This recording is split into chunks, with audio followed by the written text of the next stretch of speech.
Hello lads and welcome to the 5th episode of Sunderland's Resurgence. In the last episode, you can see the results there, but yeah, in the last episode we did play a couple of games at the beginning of January, and those games were against Fleetwood and Cardiff, a couple of draws, and we played quite a few games since then. Some good results, some not so good results. We started off, we managed to win the replay against Fleetwood Town, and then back-to-back 3-1 wins. We beat Hull, who were second at the time. They've dropped down into the playoffs since. We've got a couple of draws since. MK Dons that went with another replay. We also drew 0-0 with Birmingham, who were in and around us. We wanted to ideally win that. And then losses against Ipswich and Bristol City weren't really part of the plan. I was trying to move away from the relegation places. Instead, you may have seen, we're still in them. 22nd, but I've got excuses. Paddy McNair's injured still. Didier Ndong's actually injured as well, who's normally a starter. Aidan McGeady, Brian Oviedo's picked up a knock. Lewis Graben's coming back from injury. Callum McManaman is injured, and Jing Vaughan. So we're having a bit of a nightmare. Just when we're trying to get away from that relegation zone, we've hardly got a fit squad, and I've really tried. We can't even afford loans. That's how bad it ended up. We couldn't even afford loans for a decent player worth getting in on loan. We could afford the wages, but there was just loan fees that we have to agree on, and they just were too high for us. So we couldn't bring anyone in, and then we've just had injury after injury, which has not really been the greatest. So in this game, we're going to be playing two games which we could very well, we could lose. So today we're playing games which, we're probably going to lose both, but they're going to be against Bolton and Middlesbrough. Bolton are actually in 14th in this save. They've got 40 points already, looking to stay up. Already, they only need, like 2 more wins or something from the next 15 games, so it should be fine for them, I presume. Us, on the other hand, are sitting on 29 points. Okay, Lee Cattermole's come on and said he's not happy with my management of the team, and they want me to try and help the dressing room atmosphere. Well, this is going to be fun. We're going to ask them what the problem is. They're concerned about the poor atmosphere in the dressing room, want it to be an enjoyable place to play football. Apparently it's anything but that at the moment. Yeah, it's not going to be great if we're not winning results, you know what I mean? Everything else will fall into place. I don't want to kind of upset them in that way, but I'm going to say that. And the majority of them actually agree with us. Lee Cattermole is, again, still unhappy. But I'm going to try and say, I'm going to just keep emphasising my point. Everyone's fine really now, apart from Lee Cattermole, who actually brought up the issue in the first place. I can see I'm not going to be able to win you all around. Let's leave it now.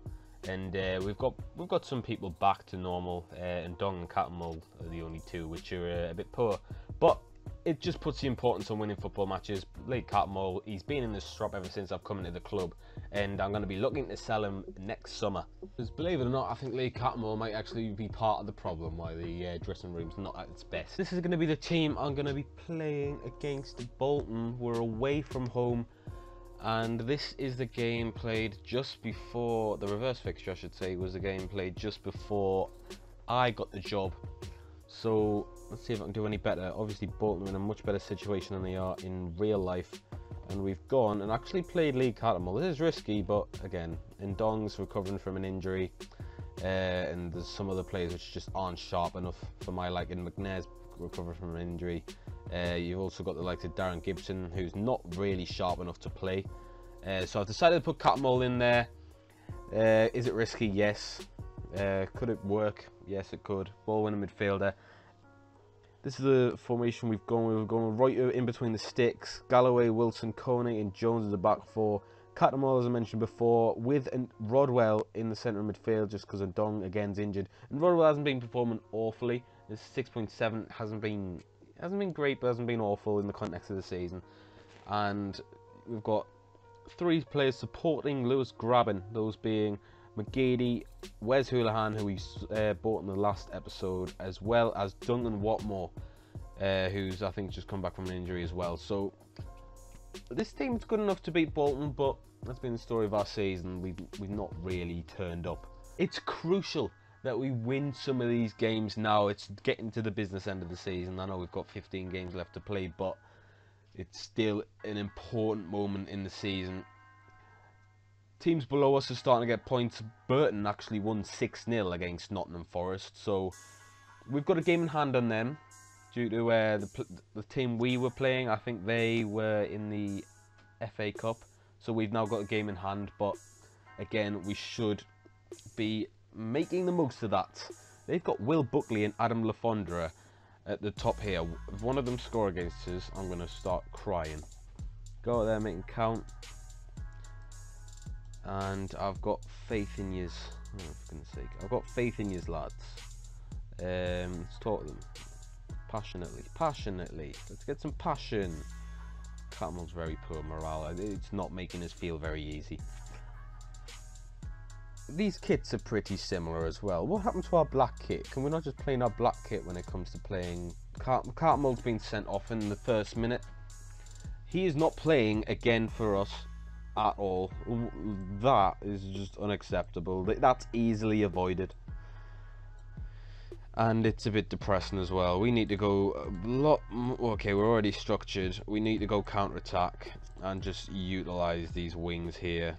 Just clear balls to flanks and pass it into space. We'll have to be more direct. We'll have to sit deeper. And we'll have to take a lot of pressure in this game. Cattermole. This career at Sunderland here for Lake Cattermole is coming to a sour end. Under my regime, anyway. Free kick for Bolton, and that's the way they score. Alright then. I mean, now it could be a bit interesting that we've got 10 men and we've got to try and create chances to get a point at least from this game. It's a fabulous free kick from Taylor. We haven't shot yet, never mind, you know, mainly chance. Our midfield is being outnumbered by Bolton's midfield players. I wonder why that is.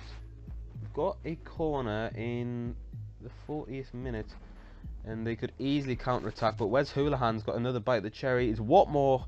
He takes a shot near post. It doesn't go anywhere. It's bouncing around the box. McGeady squares it to Watmore, and that's onside, and that's an equaliser for Duncan Watmore. And the 10 men of Sunderland have managed to get a point at the halfway stage.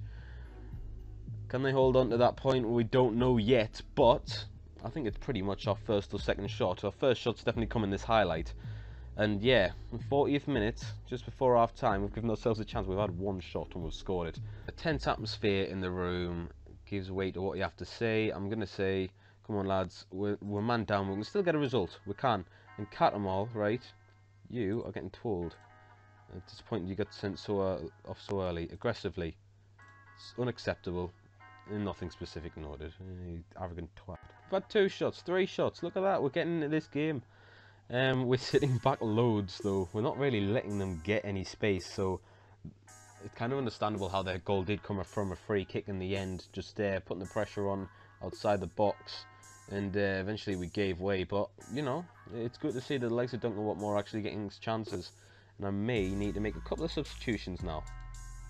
Wes Houlihan, as good as he's been, I'm probably going to take him off for Ndong. He's a bit more of a defensive player, and I believe that we need more defensive players in this situation we're in. Graben as well, he's limited to only 75 minutes of action. He's been recommended that. So what I'm going to do is I'm going to put Gooch on, and Watmore's actually going to go up front as a poacher. And we'll see what happens from there. We've got a highlight here late on in the game. Adam Lafondra into Robinson. We've got not as many men back as I'd have liked. It's McGeady actually who heads it back, so I kind of retract what I said. But they're going to recycle the ball here, whip it into the box, and that's awful header from Brendan Galloway into the path of Will Buckley, of course. Yeah, it's a bit depressing, but it was handed to him on a plate. I mean, anyone could have finished that chance. It's just the way it was given to him here. Look at that. Gallo, I don't know what he was thinking. Just headed away, son. And that's a disappointing way to probably give away all 3 points. Final minute, can anything come of this? Not if the passing's going to be that poor. They need to have a look. Yes, we've got 10 men, but they do need to have a look and see what the surroundings are before the, think before you do stuff, is the message here. As the game fizzles out to a 2-1 defeat. Not what you want before a game at home to Middlesbrough, who are near the top of the league. It's a very disappointing game, but it could have all been different if Cattermole hadn't been sent off in the first minute. So unlucky, it was nice to win, but it wasn't to be. Cattermole's, he's nothing specific mentioned. Oh, wonder why. Cattermole is getting a fine, 2 weeks' wages, we'll confirm that. And Cattermole's accepted his fine. I've got a little achievement for that, yay. Alright, we've got a game against Middlesbrough. These also beat Hull in their last game, and it was because of an early sending off. So, let's hope it doesn't happen 2 times in a row. Cattermole is on the reserves, of course. He's been suspended, and he's got a lot of things wrong with him at the moment.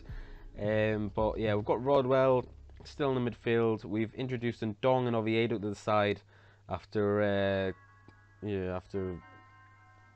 Galloway's howler in the last match. But apart from that, the side remains very similar to how it did last time. Graben's actually now fully fit, which should be better. And we did play okay down to 10 men, but we were up against a stronger side this time, and we're at home. We've got that pressure on us. We haven't got the best home form in the world, so we'll have to see. Middlesbrough versus Sunderland at the Stadium of Light. Big game in the Championship for both sides. Middlesbrough looking to get closer and closer to the Premier League, and we don't want to be in League One, let's face it. We shouldn't be talking about that at this stage of the season especially, but that's how it is, and that's what we've got to deal with. What would be great is if we could put those talks to bed and start concentrating on next season, getting promoted. But as it stands, we're still in a situation where, you know, promotion isn't what we're looking for, especially at this stage of the season. Free kick's about to be whipped in by Brian Oviedo. I noticed that perhaps Billy Jones, he was on the sideline there in that highlight, and yeah, nothing really came from it. Here we go, second half starts, and maybe we can get a proper highlight in this one. We did have a good chance in the last half, but Middlesbrough have really kind of taken the game to us. It's an alright game in terms of entertainment. Robin Wright is going to start this, and I'm scared of where he's taking that free kick from, because I'm scared he's just going to not get back in the position in time. He does, and we managed to keep onto the ball here. Houlihan, who loses it. Baker, he ends up having a good tackle. Grabbing to Ndong. He charges into the box and fires it over. Good chance for Ndong there. He probably had to shoot in that situation. Dan Randolph to take the goal kick as we try and win the ball back, but it's gone forward to Sombalonga, who's playing out wide. Bamford in the middle, Forshaw, Clayton. Sombalonga out wide to Downen. Patrick Bamford into Sombalonga. They're passing it round very well, and Stuart Downing looks to cap off the victory for Middlesbrough, and it's a relegation battle, ladies and gentlemen. We are fighting relegation. Like, officially, these are a good side, don't get me wrong, but yeah, we're having 2 inconsistent results. We can't seem to get the morale up. Whenever it goes up, it goes back down. So we are fighting to stay up, it seems. And we've got a chance here to half the deficit. Aidan McGeady has one shot, fires it across, and it's only the Middlesbrough defence who are actually getting the end of it, who have actually performed very well. Middlesbrough defence. We've got another go at it, and that's a fantastic strike from Aidan McGeady to give us hope. We need to try and get a goal in this last 10-15 minutes or so. It's going to be a lot to ask for, but hopefully more strikes like that. I'm going to actually edit the tactics a bit. We are going to go slightly more attacking, put the pressure on, and we're going to play a bit more direct as well. Shoot on sight. There we go. How well, lads. There's a highlight as I'm making these changes, and a Sombalonga could conduct something which would make it a bit harsh on us. We were to concede it, but the highlight continues as Darren Gibson picks up the ball from the keeper. Christie, his ball's intercepted, but it only goes into the number 8 there. Oviedo wins it back into Reuter. I have a feeling this is just going to be a pointless highlight, but it does continue. Coney with an unbelievable ball to Lewis Graben, and that's probably one of the worst finishes from a striker I've seen. He must have dragged that in some way, but yeah, very poor. Mark Wilson takes the free kick. It comes to Jones on the right-hand side. Josh Madger scores, and it's from 2-0 down that, you know, the only bit of negativity I've actually mentioned in this match. Joshua Madger gets his first goal of the season, and what a game to get it. Jack Rodwell's a lovely ball over to where Billy Jones grabbing heads on. Josh Madger finishes on the half volley and sends the Sunderland fans into raptures. Let's hold on, because remember last time we played them, there was an awful mistake as they was grabbing into the box. Oh, what a chance that would have been. Yeah, I was just saying, last time we conceded extremely late. Can we do the opposite? Can we score really late? I mean, it's a lot to ask. Lewis grabbing heads on, and I think that's going to be it. But credit to them. They've actually come back 2-0 down from a game where I thought all was lost against a team which are quite high in the table. I don't want to can't be chickens before the hatch, but there it is. 2-2 at full time, and it's a dramatic comeback from us. All goals after the 70th minute, and I'm going to certainly take that. They seem delighted about that. McGeady especially is extremely delighted. He produced a fantastic strike to give us hope in that game, and it's something to build on as we head into some games against lesser opposition. We have moved down in the table. We've got a game in hand on all these teams though, so it should be okay. If we just continue doing what we're doing, we need to play with a more structured format. The only reason we lost against Bolton is because we had that man sent off. We've got some games now against Brentford and Millwall, and then I'll probably play the Aston Villa game, and I'll probably come back from QPR and Preston. So I'll play these 3 games off camera. QPR and Preston we will play, both near the top end of the table. We'll play them in the next episode. Thank you all for watching. If you have enjoyed this episode, please give it a like. Comment on any tactics, any suggestions for transfers in the coming weeks. Although you might want to put that on hold because we're still in that relegation zone. But we're trying to turn things around. 6 wins is the lowest in the division.